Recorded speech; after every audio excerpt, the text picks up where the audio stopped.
Hello students, welcome to Phypedia. आज हम बात करने वाले हैं हमारे हिंदी सब्जेक्ट के बारे में। और इस सब्जेक्ट को हम पढ़ेंगे मेनली जो है सब इंजीनियर का जो एग्ज़ाम आने वाला है उस एग्ज़ाम पॉइंट ऑफ व्यू से, जो कि वेरी वेरी इंपॉर्टेंट टॉपिक है, क्योंकि इससे 14 से 15 क्वेश्चन इस सब्जेक्ट से हमें देखने को मिलेंगे। और इसकी जो हमारी सब इंजीनियर की जो वैकेंसी आने वाली है, वो टोटल वैकेंसी जो हमारी आएगी वो आएगी 2000 प्लस। 2000 से ज़्यादा वैकेंसी इसमें आने की अभी संभावना है और इसका नोटिफिकेशन जल्द ही आने वाला है। आपको तैयारी अभी से करना है, क्योंकि जो अभी से तैयारी करेगा उन्हीं का सिलेक्शन होना इसमें पॉसिबल है। कंपटीशन काफ़ी टफ है, लेकिन अगर आप मेहनत काफ़ी अच्छे से करोगे तो आपका सिलेक्शन होने से आपको कोई नहीं रोक सकता। हमारी जो है एप्लीकेशन है फाइपीडिया, जो कि आपको प्ले स्टोर पर मिल जाएगी और इसे आप डाउनलोड कर सकते हो। यहाँ पर आपको और एक्स्ट्रा स्टडी मटेरियल मिल जाएगा, प्लस टेस्ट सीरीज जो है, जो वेरी इंपॉर्टेंट रोल प्ले करती है किसी भी कॉम्पिटिटिव एग्ज़ाम में, वो आपको यहाँ पे मिल जाएंगी। ठीक है, तो आप एप्लीकेशन को डाउनलोड कर लीजिए। इसकी लिंक जो है इस वीडियो के डिस्क्रिप्शन बॉक्स में प्रोवाइड की गई है। अब आगे बात कर लेते हैं हम आज के हमारे टॉपिक हिंदी सब्जेक्ट के। फर्स्ट टॉपिक जो हम आज ले रहे हैं वो है संज्ञा। संज्ञा क्या होती है ये देखेंगे, संज्ञा के प्रकार हम देखेंगे इस वीडियो में। संज्ञा उदाहरण के साथ में देखेंगे, ये एक बहुत इंपॉर्टेंट बात है, क्योंकि उदाहरण के बिना हम इसे नहीं समझ सकते। और बेसिक सब्जेक्ट है हिंदी, आप सभी ने बचपन में पढ़ी हुई है। आपको सिर्फ एक रिवाइज करने की ज़रूरत है, तो आप आसानी से समझ जाओगे।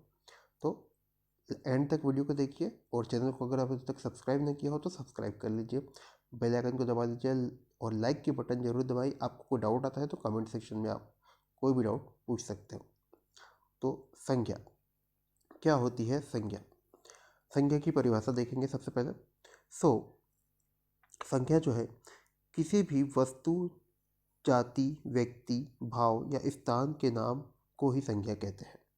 कोई भी व्यक्ति हो गया, वस्तु हो गया, जाति हो गया, भाव हो गया या फिर कोई स्थान का नाम हो गया, उसे हम कहते हैं संज्ञा। जैसे यहाँ पर उदाहरण दे रखे है, जैसे कि मनुष्य, ये क्या है? एक जाति है। अमेरिका हो गया, भारत हो गया, ये क्या है? स्थान है। बचपन, मिठास, किताब, टेबल आदि। ठीक है, तो क्या हो गया संज्ञा की परिभाषा? संज्ञा की परिभाषा ये हो गई कि किसी भी वस्तु, जाति, व्यक्ति, भाव या स्थान के नाम को हम संज्ञा कहते हैं। अब बात कर लेते हैं इसके भेद की। संज्ञा को जो है 3 भेद है इसके, कुल टोटल जो है 5 भेद है, पर बेसिकली हम इसमें अभी पढ़ेंगे 3 भेद और 2 भेद में आपको बाद में बताऊंगा। संज्ञा के 3 मुख्य भेद होते हैं और कुल जो इसके 5 भेद होते हैं। 3 जो मेन भेद है उनके बारे में हम बात करेंगे। फर्स्ट नंबर पे इसमें जो आता है वो आता है व्यक्तिवाचक संज्ञा। दूसरे नंबर पे आता है क्या? भाववाचक संज्ञा। तीसरे नंबर पे आता है जातिवाचक संज्ञा। जातिवाचक संज्ञा के 2 उपभेद है, मतलब कि इसके जो है और 2 प्रकार है, उनके नाम देख लेते हैं। जो जातिवाचक जो संज्ञा है, जातिवाचक संज्ञा में अगर हम देखें तो पहला जो इसमें नंबर पे आता है, तो फर्स्ट जो आता है वो आता है द्रव्यवाचक संज्ञा।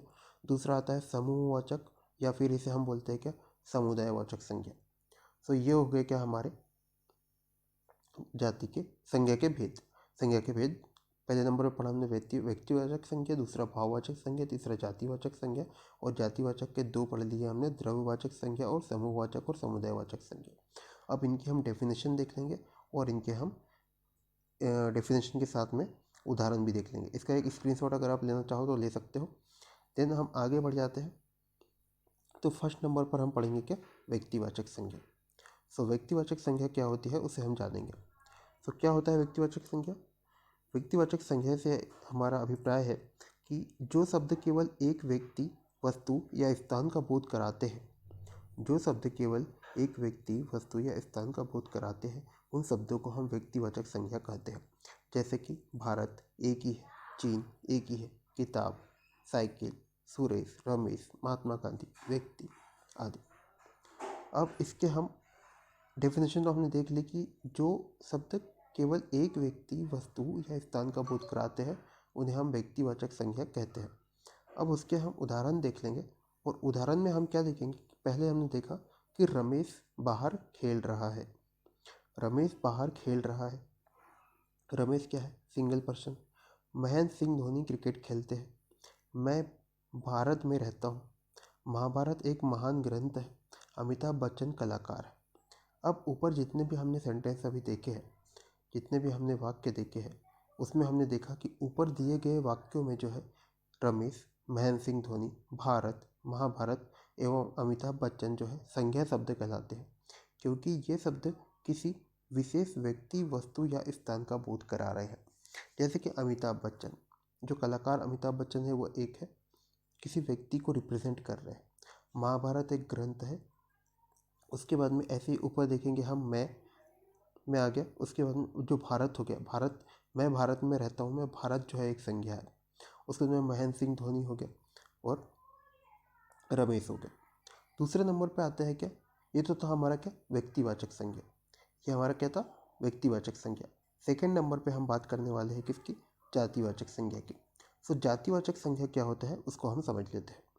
सो जो शब्द किसी व्यक्ति, वस्तु या स्थान की संपूर्ण जाति का बोध कराते हैं उन्हें हम जातिवाचक संज्ञा कहते हैं। जातिवाचक संज्ञा किन्हें कहेंगे हम, जो शब्द किसी व्यक्ति, वस्तु या स्थान की संपूर्ण जाति का बोध कराते हैं उन्हें हम जातिवाचक संज्ञा कहेंगे। जैसे कि मोबाइल, टीवी, गांव, स्कूल, आदमी, जानवर आदि। इसके हम एग्जाम्पल देख लेंगे जिससे आपको अच्छे से समझ में आएगा। सो स्कूल में बच्चे पढ़ते हैं, ठीक है। जातिवाचक संज्ञा के उदाहरण देख लेते हैं। स्कूल में बच्चे पढ़ते हैं, बिल्ली चूहे खाती है, पेड़ों पर पक्षी बैठते हैं। सो उपर्युक्त दिए गए वाक्यों में बच्चे, चूहे और पक्षी जातिवाचक संज्ञा शब्द कहलाएंगे, ठीक है। कौन कौन से, बच्चे, चूहे, पक्षी जो हैं जातिवाचक संज्ञा शब्द कहलाएंगे, क्योंकि ये किसी विशेष बच्चे या पक्षी का बोध न कराकर सभी बच्चों व पक्षियों का बोध क्या करा रहे हैं। पहले शब्द में जो है बच्चे, स्कूल में बच्चे पढ़ते हैं, एक किसी के बारे में बात नहीं कर रहे हैं वो। अगर एक के बारे में बात करते तो क्या हो जाता, वो एक के बारे में अगर बात करता तो वो हमारा क्या हो जाता, व्यक्तिवाचक हो जाता, ठीक है। लेकिन यहाँ पर क्या कर रहा है, वो सभी बच्चों के बारे में बात कर रहे हैं, ठीक है। ऐसे यहाँ पे चूहे जो है वो पूरे चूहों के बारे में बात कर रहे हैं। ऐसे यहाँ पे जो पक्षी है वो सभी पक्षियों के बारे में बात कर रहा है। तो ये हमारे क्या हो जाएंगे, ये हमारे हो जाएंगे क्या, जातिवाचक संज्ञा हो जाएंगे, जातिवाचक संज्ञा हो जाएंगे। उसके बाद में बात कर लेते हैं नेक्स्ट वाले की। तो आगे जब हम बढ़ते हैं तो तीसरे नंबर पर आता है कि हमारा भाववाचक संज्ञा। अब भाववाचक संज्ञा क्या होती है उसको समझ लेते हैं। सो भाववाचक संज्ञा जो है, जो शब्द किसी चीज़ या पदार्थ की अवस्था, दशा तथा भाव का बोध कराते हैं उन्हें हम भाववाचक संज्ञा कहते हैं। बहुत ही बेसिक चीज़ें हैं, आपको सिर्फ डेफिनेशन से आपको समझ में आ जा रहा है कि किसी चीज़ या पदार्थ की अवस्था, दशा या भाव का बोध कराते हैं। जैसे कि एग्जाम्पल ले लेंगे हम इसमें, एग्जाम्पल क्या क्या ले लेंगे, बचपन, क्योंकि बचपन का बोध करा रहा है, बुढ़ापे का बोध करा रहा है, मोटापा हो, मिठास, कि ये भाई मीठा है, ये मीठा है, ये मोटा है, ये बूढ़ा हो गया है, इसका बचपन चल रहा है। तो ये क्या कर रहा है, इसकी अवस्था बता रहा है, दशा बता रहा है, भाव भी बता रहा है। जैसे कि दशा कैसे, अवस्था कैसे, बुढ़ापा हो गया या बचपन हो गया, ये क्या हो गया, इसकी अवस्था हो गई। तो इसके हम इसे उदाहरण से समझेंगे तो और अच्छे से समझ में आएगा। जैसे कि ज़्यादा दौड़ने से मुझे थकान हो जाती है। दूसरा एग्जाम्पल ले लेंगे तो लगातार परिश्रम करने से सफलता मिलेगी। तो ऊपर्युक्त दिए गए में थकान से थकने का भाव मिल रहा है, हमें क्या मिल रहा है, थकान से थकने का भाव मिल रहा है, और सफलता से सफल होने का भाव व्यक्त हो रहा है। इसलिए हम इसे बोलते हैं क्या, भाववाचक संज्ञा, ठीक है। तो ये वेरी वेरी इंपॉर्टेंट हमारा पॉइंट हो जाता है। आपको ये याद रखना है कि इसकी डेफिनेशन से याद रखनी है। फिर इसके बाद में बात कर लेते हैं हम द्रव्यवाचक संज्ञा की। तो द्रव्यवाचक संज्ञा क्या होती है भाई, इसे भी जान लेते हैं। सो द्रव्यवाचक संज्ञा, जो शब्द किसी धातु या द्रव्य का बोध करते हैं द्रव्यवाचक संज्ञा कहलाते हैं। जो शब्द किसी धातु या द्रव्य का बोध करते हैं द्रव्यवाचक संज्ञा कहलाते हैं। इसके भी हम उदाहरण समझ लेंगे, और उदाहरण जो है आपकी स्क्रीन पर है। द्रव्यवाचक संज्ञा के उदाहरण, मेरे पास सोने के आभूषण है। दूसरा एग्जाम्पल ले लेते हैं तो 1 किलो, दूसरा एग्जाम्पल क्या है हमारे पास, 1 किलो तेल लेकर आओ। तीसरा है मुझे दाल पसंद है। सो इसमें हम देख लेते हैं कि कैसा किस तरीके से दे रखा। उपर्युक्त दिए गए वाक्यों में जो है सोना जो हो गया, तेल हो गया, दाल हो गया, शब्दों में किसी द्रव्य का बोध हो रहा है, इसलिए इसे हम क्या कहेंगे, द्रव्यवाचक संज्ञा कहेंगे, ठीक है। कैसे? वाक्यों में जो है डेफिनेशन क्या देखी थी हमने? डेफिनेशन हमने ये देखी थी कि जो शब्द किसी धातु या द्रव्य का बोध करा रहे हैं। तो पहले वाला जब उदाहरण देखेंगे हम, तो पहले में जो है सोने के आभूषण एक धातु हो गई, ठीक है। दूसरे में तेल आ गए, तीसरे में दाल आ गई। तो ये सब क्या करा रहे हैं? द्रव्य का बोध करा रहे हैं। अब बात कर लेते हैं नेक्स्ट टाइप की, वो आता है हमारा समूहवाचक संज्ञा। तो समूहवाचक संज्ञा जो है नेक्स्ट हमें देखना है। इसमें क्या रहेगा कि जिन संज्ञा शब्दों में किसी भी व्यक्ति या वस्तु के समूह का बोध होता है, उनको जो है, उन शब्दों को जो है हम समूहवाचक या समुदायवाचक संज्ञा कहते हैं। जैसे कि किस किस का बोल रहे हैं, ये आपको याद रखना है, व्यक्ति या वस्तु के समूह का। जैसे कि देखिए यहाँ पे देखिए, भीड़ हो गया, पुस्तकालय हो गया, झुंड हो गया, सेना आदि, ये क्या कर रहे हैं? किसी के समूह का बोध करा रहे हैं, इसलिए इसे क्या कहेंगे हम? समुदायवाचक। इसके नाम में ही छुपा है, नाम में क्या बोल रहा है? समूह। और यहाँ पर क्या बोल रहा है? समूह का बोध करा रहा है। तो आपको आसानी से समझ में आ जाएगा कि कौन सी संज्ञा रहेंगी, ठीक है। तो बात कर लेते हैं इसके उदाहरण की। तो जैसे कि भारतीय भारतीय सेना दुनिया की सबसे बड़ी सेना है। कल बस स्टैंड पर भीड़ जमा हो गई। मेरे परिवार में 4 सदस्य हैं। ये सब इसके एग्जाम्पल हैं। अब इसमें मैंने ये भी बता दिया कि उपयुक्त दिए गए वाक्य में जो है सेना हो गया, इसमें भीड़ हो गया, और तीसरे वाले में परिवार हो गया, ये एक समूह का बोध करा रहे हैं। तो इसलिए इसे हम क्या बोलेंगे? समुदायवाचक संज्ञा कहेंगे। तो ये हो गया इसके एग्जाम्पल, वेरी इजी है। नेक्स्ट इसमें हम पढ़ लेते हैं क्या इसके कुछ, अब कर लेंगे हम एक्सरसाइज के क्वेश्चन। और अभी तक भी अगर आपने वीडियो को लाइक नहीं किया हो तो लाइक कर दीजिए, और सब्सक्राइब की बटन जो आपको दिख रही होगी उसे आप ज़रूर से ज़रूर दबा दीजिए, ठीक है। इस चैनल पर आपको लेटेस्ट नोटिफिकेशन भी मिलेंगे एग्ज़ाम पॉइंट ऑफ व्यू से, जो कि आपके लिए वेरी हेल्पफुल रहेंगे। आपको डे टू डे अपडेट आपको यहाँ पे मिलती रहेंगी। तो चलिए अब बात कर लेते हैं कुछ क्वेश्चंस की। सो संज्ञा, नाउन से समुत्कृष्ट। सुंदरता में संज्ञा क्या है? सुंदरता में कौन सी संज्ञा रहेंगी? तो इसका आंसर है, हमारा करेक्ट आंसर है डी, भाववाचक संज्ञा, ठीक है। दूसरा है क्या? दूसरा यहाँ पे बात कर लेते हैं, मित्र का भाववाचक है, क्या होगा? मित्र का भाववाचक क्या होगा? मित्र का भाववाचक होगा क्या? मित्रता। मित्र का भाववाचक हो जाएगा मित्रता, मित्रता से रिलेटेड। तीसरे नंबर पे बात करें, राष्ट्र की भाववाचक संज्ञा क्या होगी? राष्ट्रीयता होगी। इजी सिंपल सी बात है। संज्ञा का प्रकार नहीं है, संज्ञा का प्रकार कौन कौन सा नहीं है? व्यक्तिवाचक है, जातिवाचक है, भाववाचक भी है, तो कौन सा नहीं है?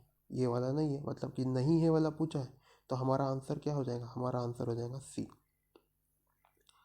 फिफ्थ क्वेश्चन लेते हैं, भाववाचक संज्ञा के अंतर्गत आते हैं। भाववाचक संज्ञा के अंतर्गत कौन कौन से आते हैं? तो पशु पक्षी आदि, गुण दोष आदि, दिशाएं आदि, आभूषण आदि। आभूषण तो आएंगे नहीं, दिशाएं भी नहीं आएंगे, पशु पक्षी भी नहीं आएंगे। कौन से आएंगे? गुण दोष आएंगे, क्योंकि भाव भाव बताएंगे ना, तो भाव में क्या आएगा? गुण दोष आएगा। तो आंसर हो जाएगा हमारा बी। नेक्स्ट क्वेश्चन ले लेते हैं। नेक्स्ट क्वेश्चन ये हमारा ये आता है कि बुढ़ापा शब्द में कौन सी संज्ञा है? बुढ़ापा, बुढ़ापा शब्द में कौन सी संज्ञा है? तो पहला है जातिवाचक संज्ञा, नहीं रहेगा। दूसरा है भाववाचक संज्ञा, सही है, क्योंकि भाव बुढ़ापा बता रहा है, तो भाववाचक संज्ञा हो गया इसका करेक्ट आंसर। अगला क्वेश्चन ले लेते हैं, बाजार में किस संज्ञा का बोध होता है? सो बाजार में हमारा होता है समूहवाचक संज्ञा का, क्योंकि इसमें किसके बात कर रहे हैं? बाजार में क्या रहेगा? समूह रहेगा, मतलब कि क्या रहेगा? झुंड रहेगा। तो झुंड रहेगा तो समूहवाचक संज्ञा आ जाएगी। नेक्स्ट क्वेश्चन हमारी स्क्रीन पे 8th नंबर का क्वेश्चन ये आता है कि निम्नलिखित में से कौन सी भाववाचक संज्ञा है? सो भारत जो है स्थान का नाम है, भाववाचक नहीं है। लड़का नहीं है, पेड़ नहीं है, मित्रता जो है भाववाचक है, क्योंकि इसका मित्र है, तो ये हो गया भाववाचक। अगला बात कर लेते हैं, जातिवाचक संख्या शब्द है, जातिवाचक संख्या शब्द है। सो जाति, एक जाति का बोध कराएगा वो, तो इसमें क्या हो जाएगा कि वकील, इसका करेक्ट आंसर हो जाएगा। अगला बात कर लेते हैं, निम्नलिखित में से निम्नलिखित विकल्पों में से किस विकल्प में सभी शब्द व्यक्तिवाचक संज्ञाएं हैं? व्यक्तिवाचक संज्ञाएं हैं, तो व्यक्तिवाचक देखिए, राम हो गया, रामचरितमानस हो गया, गंगा हो गया।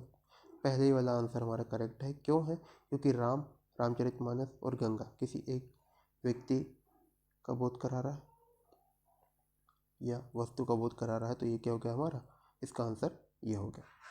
सो चलिए आज के वीडियो को यहीं पर समाप्त करते हैं और नेक्स्ट क्वेश्चन हम देखेंगे नेक्स्ट लेक्चर में। तब तक के लिए आपसे अलविदा लेते हैं। Thanks for watching.